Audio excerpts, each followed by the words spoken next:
नमस्ते दोस्तों, स्वागत है आपका हमारे चैनल पर। आज हम लेकर आए हैं एक ऐसी कहानी जो हर माँ और हर परिवार के दिल को छू जाएगी। ये कहानी है गर्भ संस्कार की, एक प्राचीन भारतीय परंपरा जो न सिर्फ एक बच्चे के जन्म से पहले उसके जीवन को संवारती है, बल्कि माँ और बच्चे के बीच एक अनोखा रिश्ता भी बनाती है। तो तैयार हो जाइए, हम आपको बताएंगे कि गर्भ संस्कार क्या है, कैसे काम करता है और इसे आप अपनी जिंदगी में कैसे ला सकते हैं। चलिए शुरू करते हैं। भाग 1, कहानी की शुरुआत। रीना की जिज्ञासा। ये कहानी है रीना की। रीना एक 28 साल की खुशमिजाज लड़की थी जो हाल ही में माँ बनने वाली थी। एक दिन वो अपने सास ससुर के घर गई, जहाँ उसे अपनी सास की अलमारी में एक पुरानी किताब मिली। किताब का नाम था गर्भ संस्कार, गर्भ में संस्कारों की नींव। रीना ने किताब खोली और पढ़ना शुरू किया। उसकी आंखें चमक उठी जब उसने जाना कि हमारे पुराने आर्ष मुनियों का मानना था कि एक बच्चे का व्यक्तित्व, उसकी बुद्धि और उसका स्वास्थ्य, ये सब गर्भ में ही तय हो सकता है। रीना सोच में पड़ गई। क्या सच में ऐसा हो सकता है? क्या मैं अपने बच्चे को गर्भ में रहते हुए कुछ सिखा सकती हूँ? उसने अपनी सास से पूछा और सास ने मुस्कुराते हुए कहा, बेटी, ये कोई जादू नहीं है, ये हमारी संस्कृति का विज्ञान है। भाग 2, गर्भ संस्कार का मतलब। रीना ने अपनी सास से पूछा, गर्भ संस्कार आखिर है क्या? सास ने उसे बैठाया और बड़े प्यार से समझाया। गर्भ संस्कार वो प्रक्रिया है जिसमें माँ अपने गर्भ में पल रहे बच्चे को शारीरिक, मानसिक और आध्यात्मिक रूप से तैयार करती है। ये सिर्फ बच्चे के लिए नहीं, बल्कि माँ के लिए भी एक खूबसूरत अनुभव है। हमारे शास्त्रों में कहा गया है कि गर्भ में बच्चा सिर्फ एक शरीर नहीं, बल्कि एक आत्मा है जो हर चीज को महसूस करता है। माँ की खुशी, उसकी उदासी, उसकी बातें और यहाँ तक कि उसके विचार भी। सास ने आगे बताया, महाभारत में अभिमन्यु की कहानी तो सुनी होगी तुमने।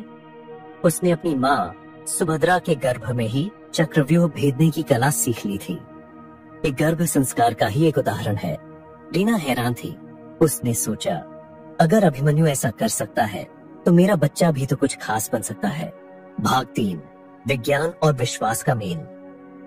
रीना ने किताब को और गहराई से पढ़ा और फिर अपनी दोस्त अनु से बात की, जो एक डॉक्टर थी। अनु ने उसे बताया, रीना, ये सिर्फ परंपरा नहीं, बल्कि आज का विज्ञान भी इसे मानता है। जब माँ गर्भ में होती है तो बच्चे का दिमाग तेजी से विकसित होता है। वैज्ञानिक कहते हैं कि 20वें हफ्ते के बाद बच्चा सुन सकता है, महसूस कर सकता है। माँ जो गाती है, जो बोलती है, जो सोचती है, उसका असर बच्चे के दिमाग पर पड़ता है। अनु ने आगे कहा, अगर माँ खुश रहती है तो बच्चे में स्ट्रेस हार्मोन कम बनते हैं और वो स्वस्थ पैदा होता है। अगर माँ अच्छी बातें सोचती है तो बच्चे का मानसिक विकास बेहतर होता है। रीना को अब समझ आ रहा था कि गर्भ संस्कार कोई अंधविश्वास नहीं, बल्कि एक सोचा समझा तरीका है। भाग 4, रीना का सफर शुरू होता है। रीना ने ठान लिया कि वो अपने बच्चे के लिए गर्भ संस्कार शुरू करेगी। उसने अपनी सास और किताब की मदद से एक प्लान बनाया। सबसे पहले उसने सुबह जल्दी उठना शुरू किया। वो हर दिन 10 मिनट ध्यान करती, जिसमें वो अपने बच्चे से बात करती। वो कहती, मेरे प्यारे बच्चे, तुम बहुत अच्छे बनोगे, तुम में हिम्मत होगी, बुद्धि होगी और प्यार होगा। फिर वो भगवत गीता और रामायण की कहानियां पढ़ती। उसे लगा कि इन कहानियों से उसके बच्चे को नैतिकता और अच्छे संस्कार मिलेंगे। उसने शास्त्रीय संगीत सुनना शुरू किया, राग भैरवी, राग यमन, क्योंकि सुना था कि ये बच्चे के दिमाग को शांत करते हैं। रीना ने अपनी डाइट भी बदली। वो सात्विक खाना खाने लगी, दाल, सब्जियां, फल और दूध। वो कहती, जो मैं खाऊंगी वही तो मेरे बच्चे को मिलेगा। भाग 5, परिवार का साथ। रीना ने अपने पति और सास ससुर को भी इसमें शामिल किया। उसका पति राहुल हर शाम उसके साथ बैठता और बच्चे से बात करता। वो कहता, बेटा या बेटी, तुम हमारे घर की रोशनी बनोगे। सास हर दिन मंत्र पढ़ती, ओम नमो भगवते वासुदेवाय, और कहती कि इससे बच्चे को सकारात्मक ऊर्जा मिलेगी। एक दिन राहुल ने रीना से पूछा, ये सब करने से सच में फर्क पड़ेगा? रीना ने हंसते हुए कहा, पढ़े या न पढ़े, लेकिन मुझे अपने बच्चे से जुड़ाव तो महसूस हो रहा है और ये अपने आप में बहुत बड़ी बात है। भाग 6, गर्भ संस्कार के तरीके, ध्यान और सकारात्मक सोच। हर दिन 10 से 15 मिनट शांत बैठे, अपने बच्चे से बात करें, उसे बताएं कि आप उससे कितना प्यार करते हैं। संगीत और मंत्र, शास्त्रीय संगीत सुने या गायत्री मंत्र, ओम जैसे मंत्रों का जाप करें। इससे माँ और बच्चे दोनों को शांति मिलती है। अच्छा साहित्य, रामायण, गीता या कोई प्रेरणादायक किताब पढ़े। बच्चा आपकी आवाज सुनकर सीखता है। योग और व्यायाम, हल्का योग जैसे प्राणायाम और गर्भ संस्कार के लिए बने आसन करें। इससे शरीर स्वस्थ रहता है। सात्विक भोजन, ताजा और शुद्ध खाना खाएं।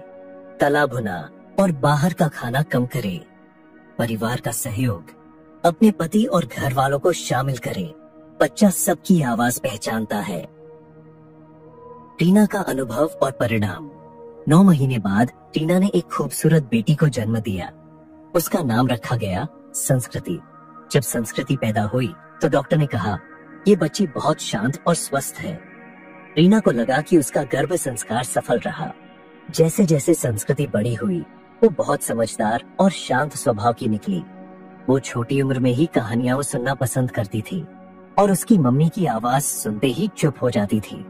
रीना आज भी कहती है, गर्भ संस्कार ने न सिर्फ मेरी बेटी को बेहतर बनाया, बल्कि मुझे एक माँ के रूप में तैयार किया। समापन, दर्शकों से अपील। तो दोस्तों, ये थी रीना की कहानी और गर्भ संस्कार का सफर। ये कोई जादू नहीं है, बल्कि प्यार, विश्वास और विज्ञान का मेल है। अगर आप भी माँ बनने वाली हैं या आपके घर में कोई गर्भवती है, तो गर्भ संस्कार को जरूर आजमाएं। ये आपके बच्चे के लिए सबसे खूबसूरत तोहफा हो सकता है। अगर आपको ये कहानी पसंद आई तो वीडियो को लाइक करें, अपने दोस्तों और परिवार के साथ शेयर करें और कमेंट में बताइए कि आप गर्भ संस्कार के बारे में क्या सोचते हैं।